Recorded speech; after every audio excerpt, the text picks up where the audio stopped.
Фестиваль Кунаки – это не просто фестиваль кино. Этот творческий форум сумел объединить режиссеров Абхазии, России и ближнего зарубежья.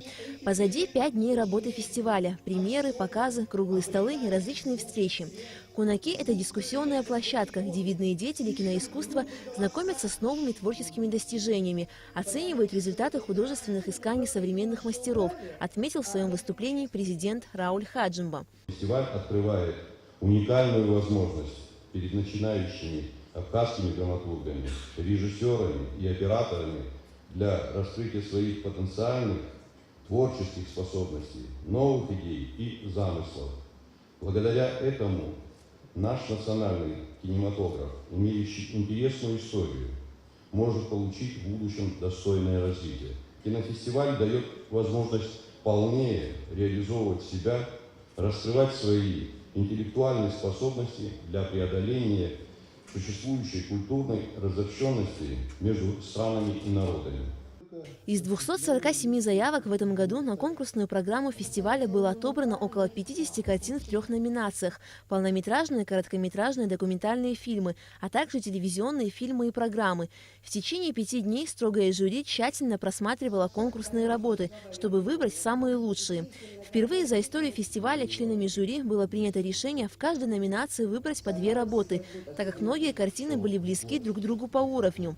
Лучшими телевизионными фильмами были названы работа режиссера Ирины Васильевой «Наплыв и любовь» и картина «Алибек» режиссера Вадима Цаликова. Последняя работа также от администрации президента Абхазии получила диплом за верность традициям куначества. Очень волнительно все, потому что я, правда, не ожидал. И, как я уже сказал, мне вдвойне приятно получить этот приз здесь, в Абхазии, в этой красивой, Богом любимой стране. Большое спасибо вам. В номинации «Лучший полнометражный документальный фильм» был отмечен фильм «Конкурс» режиссера Евгения Хаваева, а также картина Андрея Ананина «Дилогия. Американская мечта. Дым Отечества». Среди короткометражных картин жюри отметила фильм Анастасии Штантке «А какой ты?», а также картину «Бриллианты для моих муравьев» режиссера Карины Виленкиной.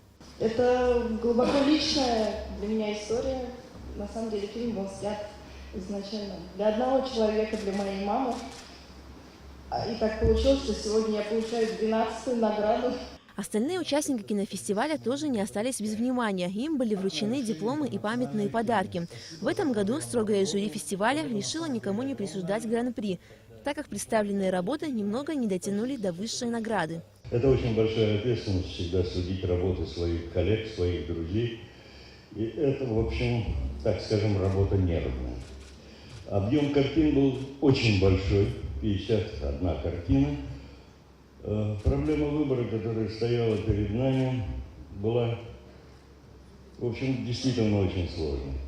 Мы, не знаю, может быть, этот фестиваль войдет в историю фестивального движения несколько нестандартным решением, которое приняло жюри, но тем не менее оно таково, каково и есть. Завершился 11-й международный фестиваль кино и телевидения «Кунаки», но на этом он не прекращает свою деятельность. Ровно через год фестиваль вновь объединит лучших кинорежиссеров Абхазии, России и ближнего зарубежья, чтобы вновь поспособствовать поднятию общего профессионального уровня кинодокументалистики.